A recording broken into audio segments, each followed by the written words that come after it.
Okay. All right. You're on a path in the woods, and at the end of that path is a cabin.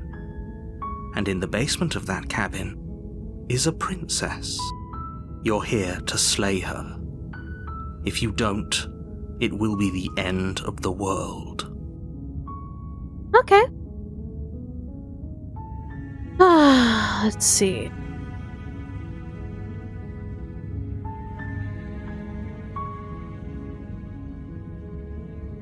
I don't think we should go directly to the opposite end of the spectrum. I don't think we need to. But we're trying to give... I'm wondering if the perspectives we give this shapeless entity is what molds her into being the goddess that we kind of want her to be. And I don't want her to be like some sort of malevolent god. So I'm wondering if that's the case. End of the world, what are you talking about? I'm talking about the end of everything as we know. Oh, right, I've already done this one. Let's see. Yeah,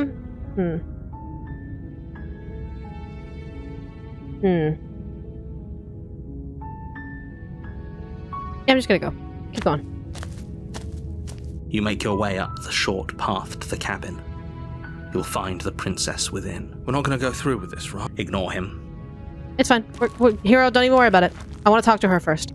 Like, talk. The interior of the cabin is all the blade is... I think this time we are going to take the blade.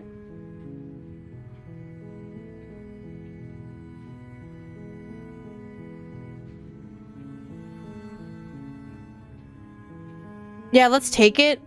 We won't use it. But I just want to have it so that way the narrator just doesn't lock us away again. So let's go ahead and just take it. You take the blade from the table. It'd be rather difficult to slay the princess and save the world without it. The door to the basement creaks open, revealing a staircase faint. Her voice carries up the stairs. Who's there? She sounds dangerous. It's almost as if she's the one in charge down here. Don't let it fool you. It's all part of the manipulation. Interesting.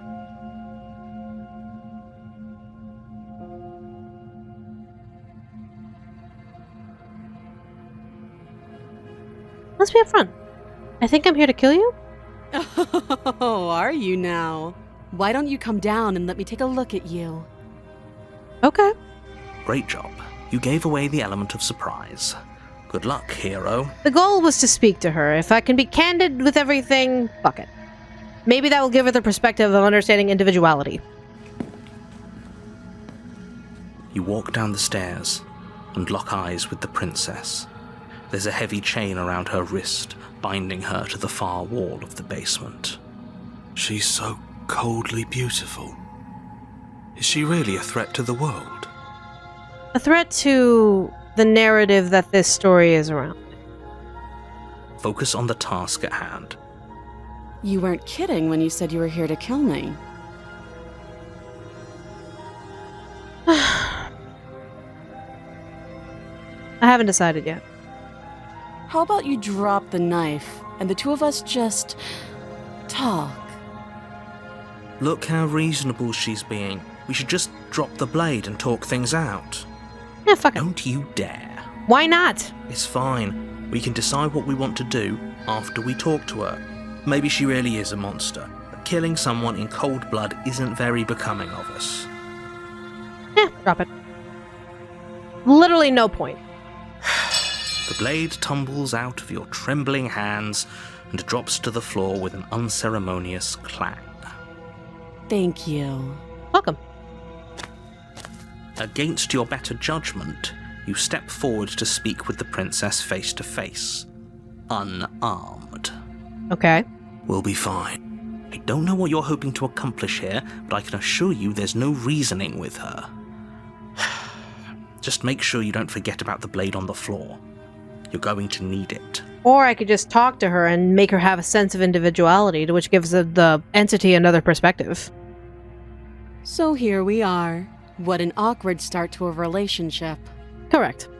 There is no falsehood in that.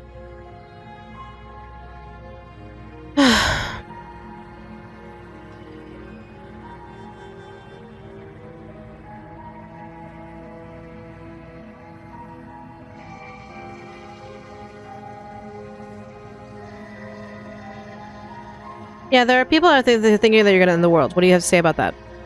Don't just tell her that. If you're not gonna give me answers, maybe she might. Is that why they threw me down here?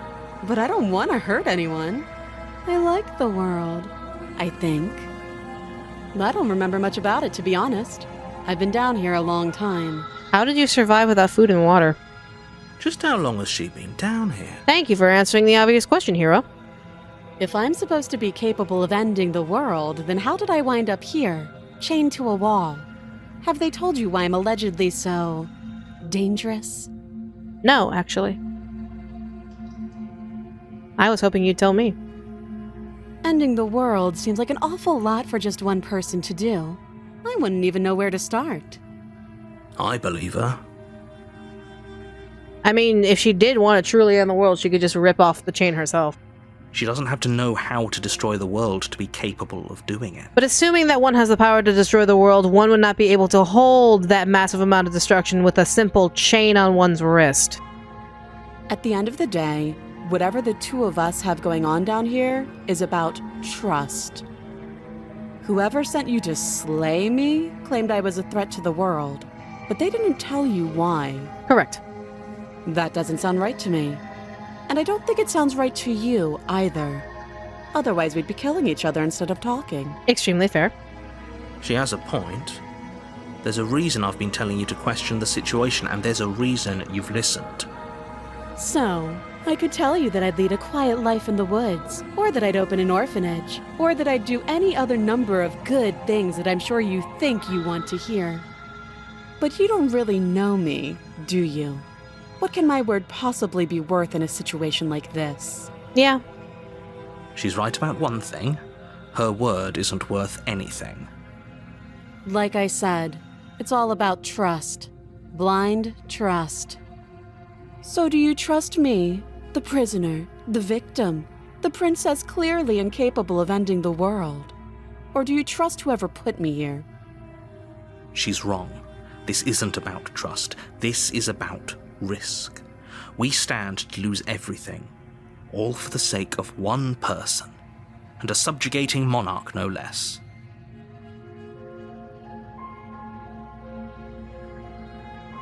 Do you have a name? She hesitates before answering. You can address me as Your Royal Highness, or Her Majesty. Any honorific should do, really. Again, she offers no specifics. No matter how hard you try, you'll never get a straight answer out of her. Ah, she must be your twin then, narrator. Do you know how long you've been down here? Too long.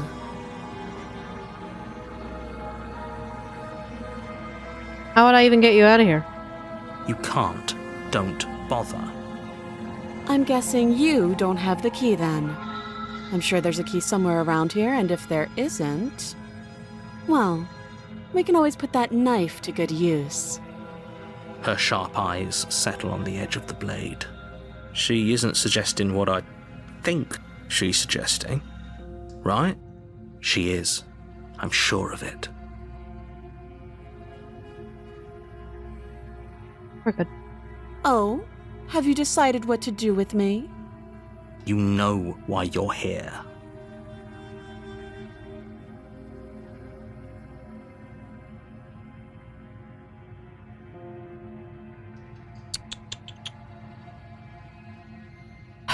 I'm worried that if I try and free her again, it would be the same thing that I did last time.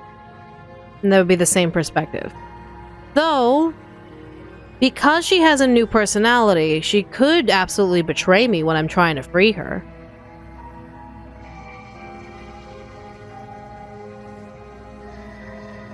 I wonder if her shift in personality will make us freeing her different. Oh, you have to be kidding me. Why not? You walk up to the chains binding the princess to the wall and give them a tug. They're large and heavy, far too solid for you to even imagine trying to break them apart. Okay. If you don't have the key, maybe you should go looking for it. I'm sure it's somewhere upstairs. Doubtful. Whoever locked the princess away down here intended for her to never see the light of day. They wouldn't have just left the key to her chains somewhere in the cabin. And if the chain isn't up there? you have any other ideas besides me cutting you out of there? That would be fine. I can lose an arm. Chalant. She speaks with almost complete nonchalance. If we were stuck down here for long enough, I'm sure we'd be nonchalant about cutting our way out. Yeah. Anything to finally be free. You attempt to make your way out of the basement, but the door at the top of the stairs slams shut. You hear the click of a lock sliding into place. Is someone else here? You try the door, but it's locked from the outside. Yep. You're here to slay the princess, and you won't leave until the task is done. Let's see if someone's outside. Someone's actually outside. Your shouts and pleas are met with silence. I'll repeat myself once again. You're here to slay the princess, and you won't leave until the task is done. Alright. You make your way back to the bottom of the stairs. This would have been so much easier if you'd simply slain her like you were supposed to. Nah. Easier for whom? Exactly. Easier for everyone. Nah, only easier for you. Hi, sweetheart. I heard the door slam. They locked you down here too, didn't they? Yep. The knife. Pick it up and cut me out of here. Okay, so you're just not gonna go carnalistic on your arm. Okay. You won't like what happens if you do that. Here you go. Against your better judgment, you place the blade against the princess's arm. You cut into her flesh. The blade is sharp, and you make quick work of it. Before long, you're able to crack through bone, and she pulls the bleeding stub of her arm. She didn't so much as utter a sound. Free from her bindings, the princess turns to face you, her fierce gaze meeting your eye. Different expression. How is she so composed after losing an arm? Thank you. Now let's get out of here. Come on. No, we won't have any of that. The stakes are too high. You're gonna can't make let us try and kill her the princess again. approaches the bottom stair. Your body steps forward and raises the blade. Wait, this isn't fair. You watch me. Okay.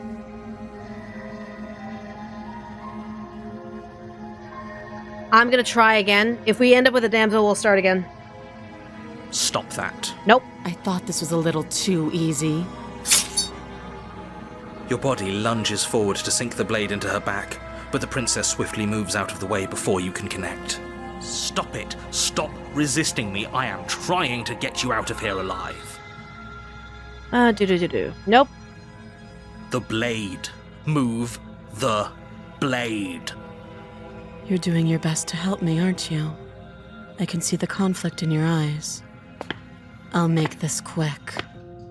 She steps forward and pries the blade from your rigid hands. Maybe I'll see you in another life. Perhaps. And then she slits your throat with an almost clinical ease. Interesting. So you have a little more of a cold sense to you, but your sense of understanding of medical killings and methodicalness is quite stronger than the damsel. Her face remains unchanged as she watches you collapse to the ground, blood flowing from your butchered neck. This is the end, isn't it? I'm afraid it is. Everything goes dark, and you die. I hope it was worth it. I like to think so. The prisoner. Interesting. Okay. You're on a path in the woods. You're Yep. here to Yep, slay. yep.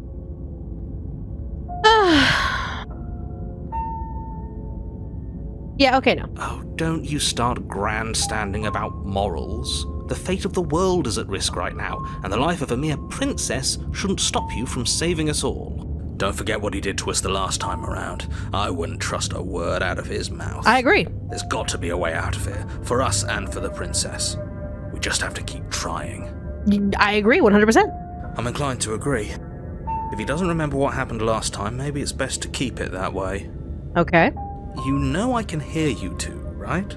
It's going to be a lot harder than you think to keep secrets from me. Though you have proven that you are incapable of fully controlling the narrative, aren't you, huh?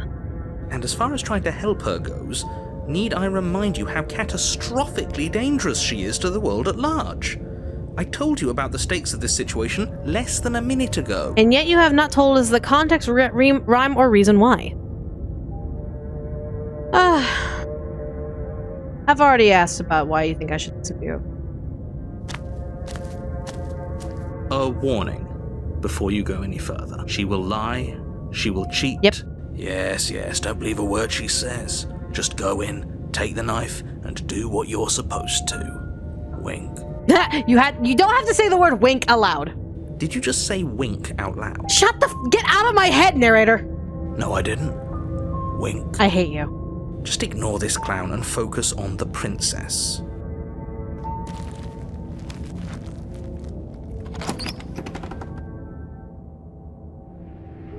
The interior of the cabin is less a cozy woodland retreat and more like a dungeon. A few pathetic wisps of starlight attempt to illuminate the cold, uninviting stone walls, and thick, wrought iron bars barricade the windows, reminding anyone who enters that this is a prison. Oh, Katie. I didn't know that. Katie, wait, I'm supposed to kill her? I totally didn't get that. Thank you for letting me know, Katie. Appreciate it. The only furniture of note is an iron table, bolted to the floor, a pristine blade perched on its edge. Okay. So, the cabin has changed again. This is a less fantastical fantasy-like one and more of just, this is cold. 100%.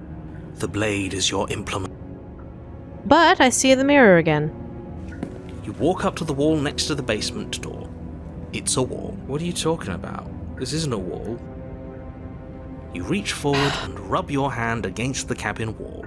I hope. But there was a mirror a second ago. Don't worry about it. I guess we just interact with mirrors. And now it's gone. If he doesn't want us to know about it, it must be important. We should keep our eyes peeled. Maybe it'll be back. Perhaps. We should probably take the blade in case we can't free her, because I see it's the prisoner. I wonder if... Because there's no key. I don't see any key. Is the cabin a TARDIS? Maybe. I'm wondering... Yeah, because I'm like, I think we should still take the blade. That gives her another option out. So that we can help her.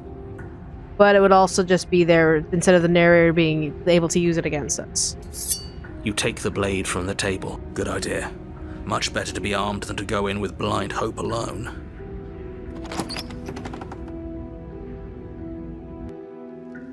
The door to the basement creaks open, revealing an old stone staircase. A few sputtering torches attempt to vaguely illuminate your path, dancing across glimmering patches of slimy moss on the stone steps.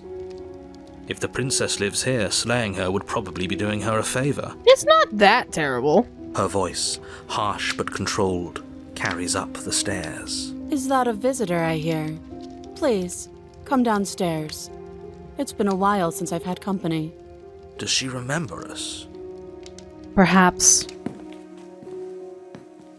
You walk down Jesus! the stairs and lock eyes with the princess. She looks up at you, the heavy collar around her neck clanking loudly as she moves.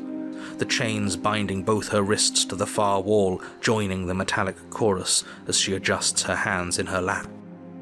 3 chains? This is ridiculous! Should we be worried about the one around her neck? Why would you be worried about her restraints? If anything, they'll make your job easier. Have you noticed the empty chain on the wall? Odd that in a place where everything seems to serve a distinct purpose, there would be something so obviously useless. Skeptic, quit reading my mind. I was wondering why there was a 4th one. What an interesting development. Why don't you have a seat? The two of us should chat before you bury that thing in my heart.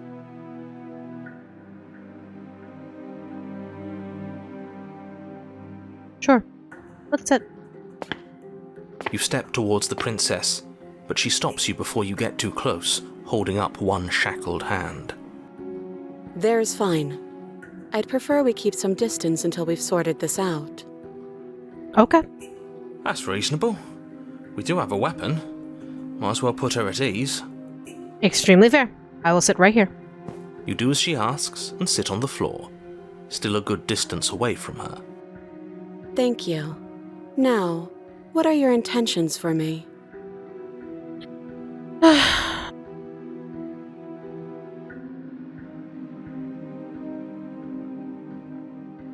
What would you have me do?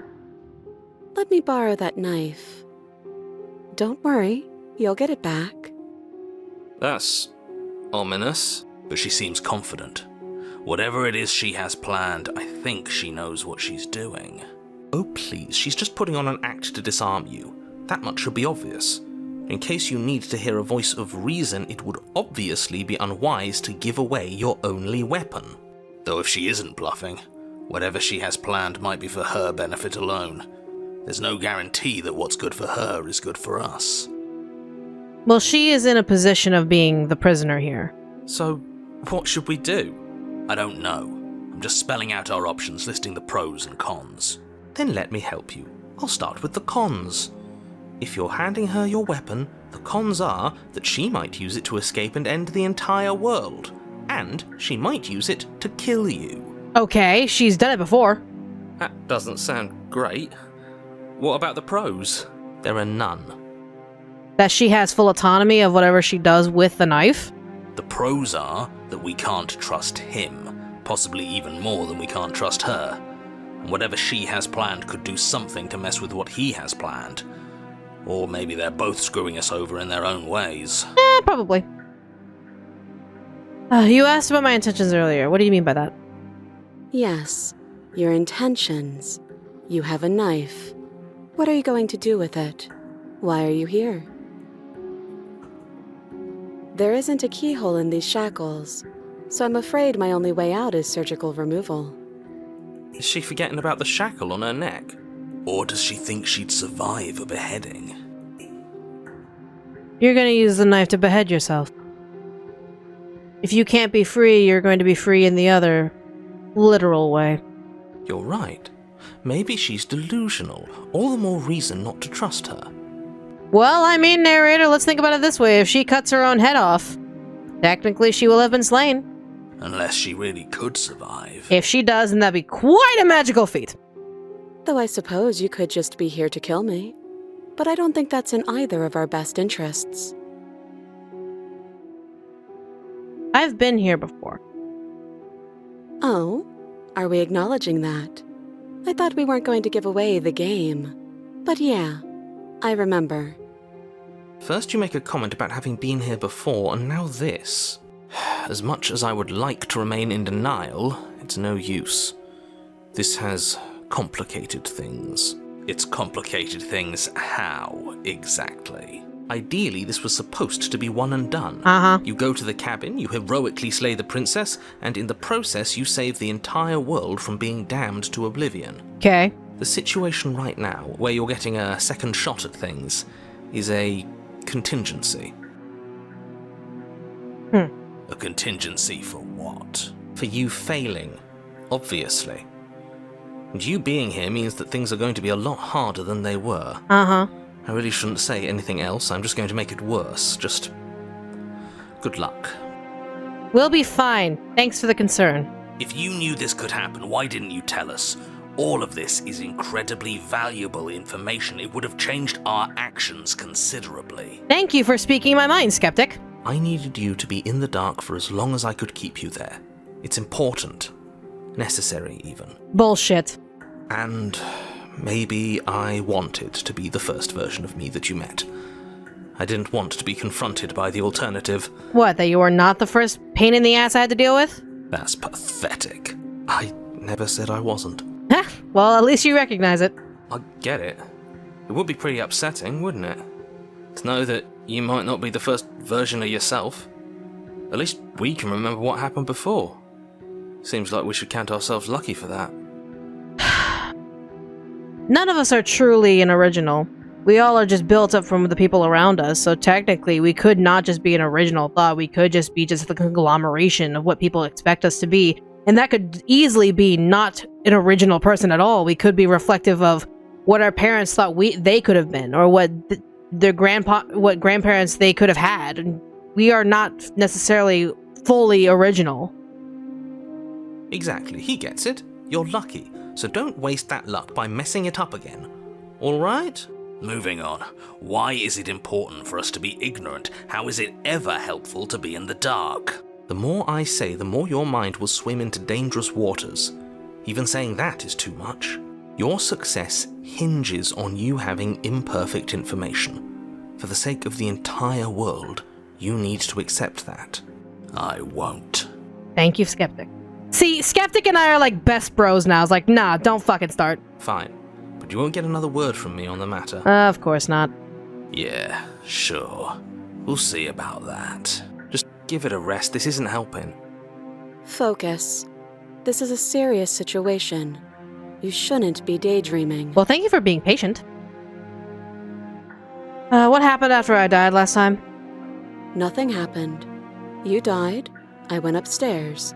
I couldn't leave. I found myself in a new place in chains again. More of them. Oh, so you couldn't even go outside. Okay. And now you're back. Is that really all she knows? It's not like we have much of a clue about how things work. And she's probably even more in the dark than we are. Yeah, if she was truly malevolent of wanting to destroy the world, she would have flaunted it, or at least stated that as fact that she destroyed the world. If she couldn't leave, she couldn't leave. You're looking at me like I might be hiding something. I'm not. I don't think you are. I guess it's possible she really doesn't know anything. Maybe both of us are stuck in this loop without any idea why or how.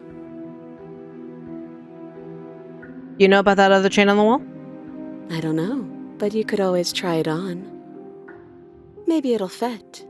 It probably would. I hope I don't actually have to say this, but please don't lock yourself in chains. We need you ambulatory if you're going to save the world.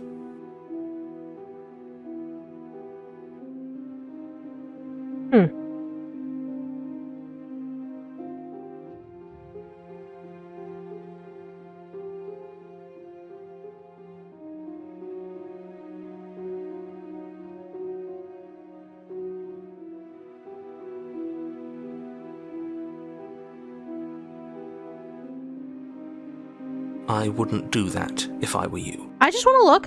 And why is that? Do I even need to explain myself? It's a shackle and it's one without a key. Do you want to be stuck here like she is? And what? Is it going to lock the second we put our wrist into it? I don't know. Maybe it will. I just want to look at it. He doesn't want us to look at it. That's all the reason we need to investigate. But what if he's telling the truth? I just want to look. We don't have to go to the extreme of actually locking ourselves into it. We just need to look. He isn't. I am. I'll let it go for now. Good. Forget you ever saw it. Nice try, but I won't. Specifically because you told me to. You realize I have as much reason to distrust you as you have to distrust me. So this is blind trust again. I do. So I guess this all comes down to which of us caves first. And it's not going to be me. I'm extremely patient. It's probably better if we take action anyway. No use trying to wait her out. That's playing to her strengths.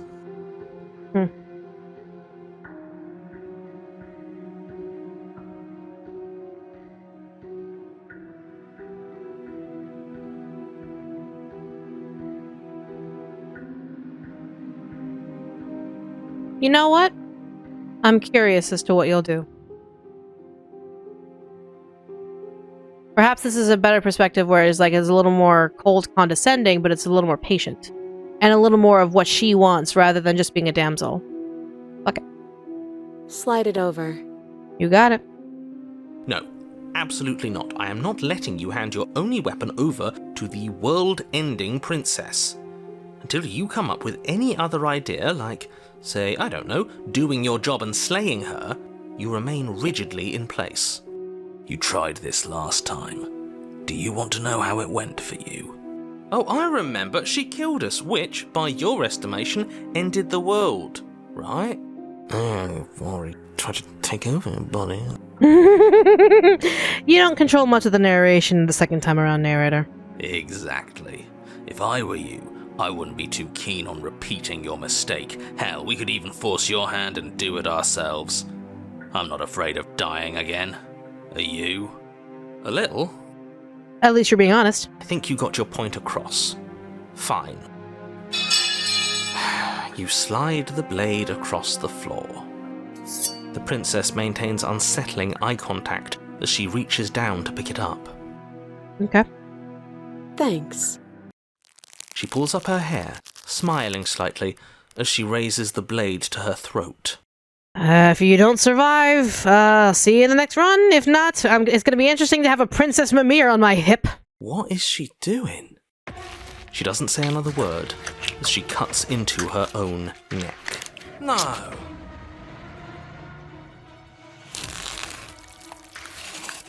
Her eyes stare forward, unblinking, as she saws through skin, veins, cartilage. At last she reaches bone, the blade grinding audibly against her vertebra as it continues to slice its way through her neck. The fact that she's not screaming is bothering me. I'll be damned. She's actually doing your job for you. Why would she do that? Individuality? Huh. So that's her play. Killing herself? She isn't dead yet. Finally, you hear a snap. Her eye twitches. There's an uneasy silence. She remains motionless for a long moment, her twitching eye the only movement in the room, until at last it stops in an unsettling half-wink. Her head twists slowly to the side, flopping to her shoulder, and her neck opens. The remaining tissue is not enough to hold the weight of her severed head. It stretches and tears until finally it falls to the floor, completely free. It bounces a few times before rolling to a stop at your feet. Oh no, what did we do? Can we put it back? Please tell me we can put it back. Hero, she wanted to free herself, and that was the only way she was going to be free. The princess's eyes stare up at you. Dead. Congratulations! You saved the world. Did we, narrator? Did we? Are you sure she's not winking at us? Obviously not. She is thoroughly deceased. I hate this. Can we just get out of here now, please? Of course, the princess is slain and the world is saved. Whenever you're ready, you can proceed to your reward. We should take her with us, don't you think? What? No. You shouldn't do that. Why would you do that? Because if she truly is going to be the harbinger of the end of the world, is it going to be her personality or her body that's causing it? I can think of lots of reasons. A trophy, proof of our victory. Hell, we could even give her a proper burial. She did save the world, right? I agree to that one. She deserves a proper burial, not to be trapped in here. You don't need proof, you don't need a trophy, and she doesn't deserve a burial. Just leave. Who are you to determine if she deserves anything or not? Even after all that, you're still not satisfied, are you? Something is still motivating you to keep things the way you want them. I'm just eager to put this all behind us and give you your reward. Stop reading into things, the danger has passed. I'm just keeping myself sharp. I'm not so eager to put my guard down. I am. I'm on team, let's put this all behind us, so can we leave already? I'm taking her with us. Ugh, fine. You pick up the princess's severed head, its neck stump still oozing bodily fluids. Then make your way back upstairs to the first floor of the cabin. Did you see that? I could have sworn she moved. And if she can move, at least she'll be free. She didn't. She's dead. But what if she's not? Are you listening to yourself? Do I need to explain to you why decapitation is lethal? The door to your bountiful reward is right in front of you. All you have to do is open it. Okay. You open the cabin door, ready to return to a world saved from certain doom. Only, a world saved from certain doom isn't what you find. Instead, what you find is... Wait, no, that's not right. Well played. Hi. So you did survive. Interesting. How does it feel to be free? I mean, you're gonna have to live like Mimir a little bit and also like Lollipop Chainsaw style. I hope you're okay with that. It's a first time for a female to actually take on the head role. But I mean, who's to say you shouldn't be the first? I mean, come on. This is the end of the world, isn't it? I always thought I'd at least have time to explain myself before I had to watch it happen. It's already... over? Is he gone? But we're still here. Maybe it wasn't the end of the world after all. Maybe it was just the end of his. That would put the narrator into perspective, that it would be the end of his world. Each narrator living in their own chapter. If the narrator's chapter ends, his world technically ends. Thanks for carrying me up here. I had to take it on faith that you would know what to do. I'm glad I was right to trust you. I got you. Mickey reveals she's never played Killer 7. I have played Killer 7. But the head in Killer 7 isn't attached to my hip. That's what I'm saying. I've literally played Killer 7. I have a highlight reel of me playing Killer 7 on my channel, my friend. I hate to break that assumption. So, this is the outside. Maybe it's just my lack of body, but it's colder than I expected. You're gonna meet someone. And hopefully they consider you a worthy vessel.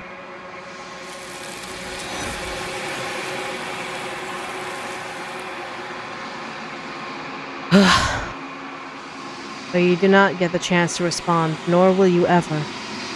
It's time to leave. Memory returns. She's gone.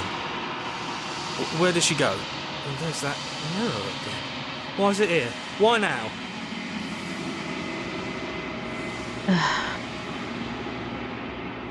It's going to be okay, just trust me. We've been here before, and you always get scared. But it feels so bad. Like looking into it right now is going to be the end of everything. You're right. Part of me wants the truth, but something stronger is holding me back. Fear. 100%. Everyone's naturally fearful of what they don't know.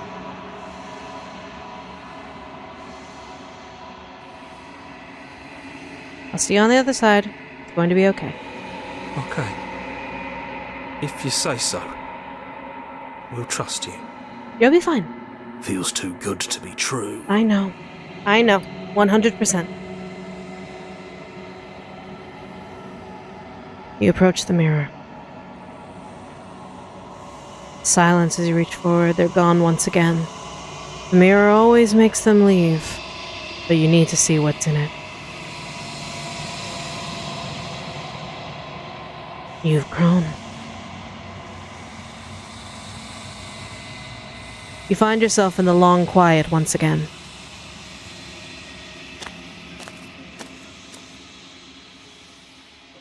You're at the cabin.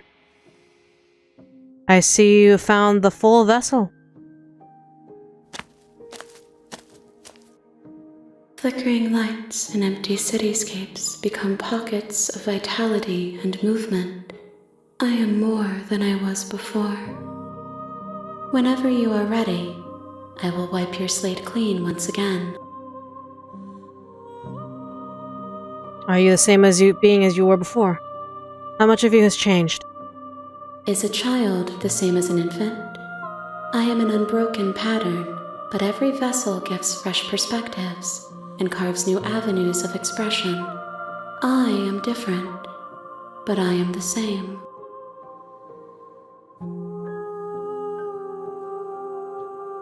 What does it feel like to change like this?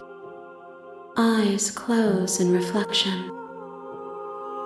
Perspectives meld together, and the breadth of my experience stretches to new corners. There are contradictions, conflicts in my nature, and there are familiarities that bind everything together. Interesting. It feels correct. This is what I need to be. This is the only path forward. When this is all done, do you know what you want to do?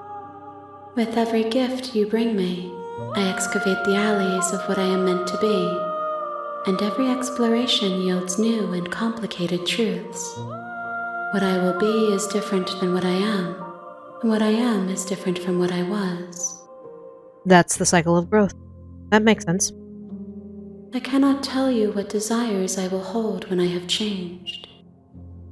But in this moment, all I want is to know myself and to know you.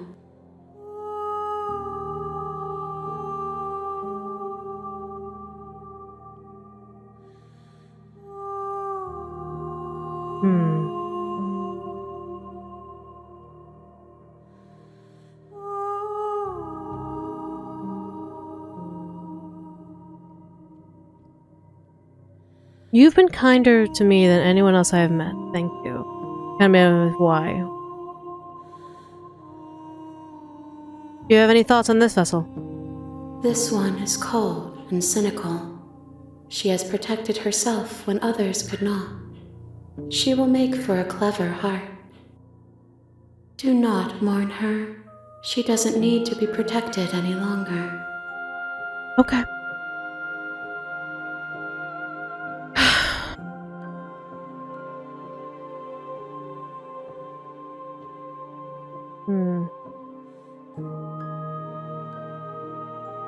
What do you feel about me? These vessels I've been bringing you, I've hurt them. The vessels are shaped by memories of you, but their impulses are drawn to the edge of the long quiet. To them, you are a gate to something more, and any hurt you've caused them is understood as a fair price for freedom. But they are only thoughts and perspectives. They are not me. The wounds they've suffered carve texture around my heart. Without them, I would be as I was before. I would be alone and without sensation. I could not feel the joy of having you by my side, for I would not know your absence. Okay. Interesting.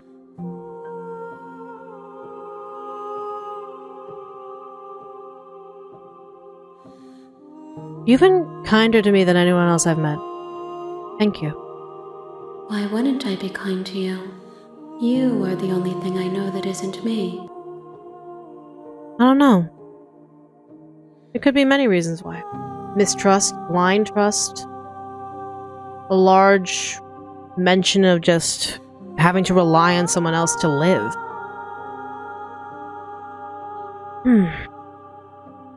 Can we bring it to the world of fiction with us? Absolutely we can. Alright, let's go. I will long for your return, but it will give me time to reflect on what I am. Of course. We will meet again. Everything goes dark, and you die.